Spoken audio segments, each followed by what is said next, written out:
Hi, I'm Melanie Rosen, And I'm John Sutton. and we're philosophers at the Cognitive Science Department at Macquarie University, Sydney, Australia.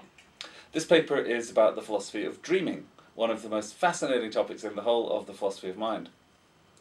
Dreams are very relevant to topics such as consciousness and the self. In this particular paper, Self-Representation and Perspectives in Dreams, we focus on a very interesting subspecies of dreams in which the self is represented in alternative ways. Usually in dreaming, the protagonist of the dream, as you might call it, is me. In my own dreams, I am the person who's having various experiences, watching the world and acting in the dream world. But that's not always the case. There's a minority of dreams in which the way that I represent myself is kind of weird or distorted or bizarre in some way. In some dreams, we can be famous characters, such as Napoleon. We can have alternative perspectives, such as looking down at the dream events. And we can also be inanimate objects, such as a toaster or a photocopier. So we're interested in an interdisciplinary approach, which is both philosophical and scientific towards the study of dreaming, incorporating both cognitive science data and philosophical research. So in the case of dreams, there's a lot of scientific work which has produced collections or databases of dream reports that have been gathered under more or less controlled conditions in sleep laboratories around the world. And in our paper we analyse a number of examples of dream reports in which the representation of the self is altered or distorted or unusual in some way. So one example of that is this case, a dream report from a scientific study, which I'll just give you the example now. I was in a sort of South American country 200 years ago. I was mounting a horse. With me, there were two more persons riding a horse and other people on foot. We were pursuing a man who was myself. We were pursuing him because he had some money, and I was observing the whole scene. There are a few interesting aspects of that particular dream report which we discuss. One of them being the vicarious protagonist, being another person in the dream other than yourself. And the other is the perspective of the dreamer looking down on themselves.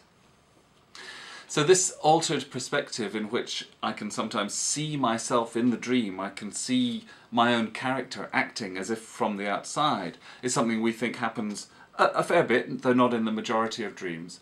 And it also happens, as well as in dreaming, in the case of memory. So we discuss connections between dreaming and memory here. So sometimes when I'm remembering experiences and events from my own past, instead of, if you like, being on the inside looking out at the past scene as it was experienced at the time, instead I can kind of look down on myself as an actor seen as part of the remembered scene. In the dream, I'm a human being, other than the human being that I am. Personally, I find vicarious dreams very interesting because I've had them myself. For example, I've had a dream in which I was an old man having a heart attack. And I've had another dream in which I was an engineer on a spaceship trying to save the ship from crashing into the Earth. So, because these are such interesting examples of what we call the vicarious protagonist, we thought we would try to develop a explanation for the type of representation in the dream. And so how do you describe the way that the dreamer, the waking self, Melanie Rosen, appears in the dream? Is it just that you are turned into this other body, this male body, for example? Well, some dreams occur in that way, so it's me with somebody else's body. However, in the specific dreams that I'm interested in, the dreamer or the vicarious protagonist may have entirely different memories than my waking self.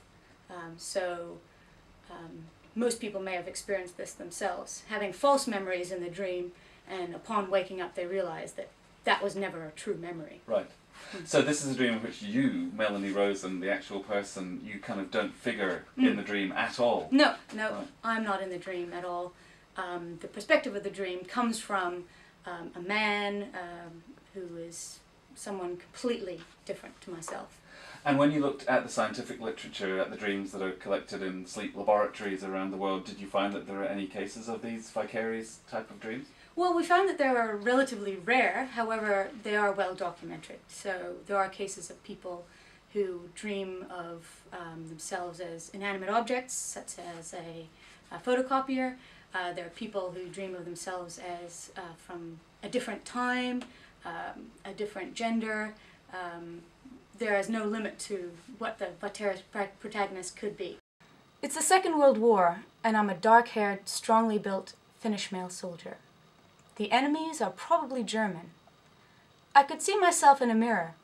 Now I was a blonde, strongly built woman. We hope you enjoyed watching this video, and please read our paper, Self-Representation in Perspective and Dreams, which is accessible through Philosophy Compass online.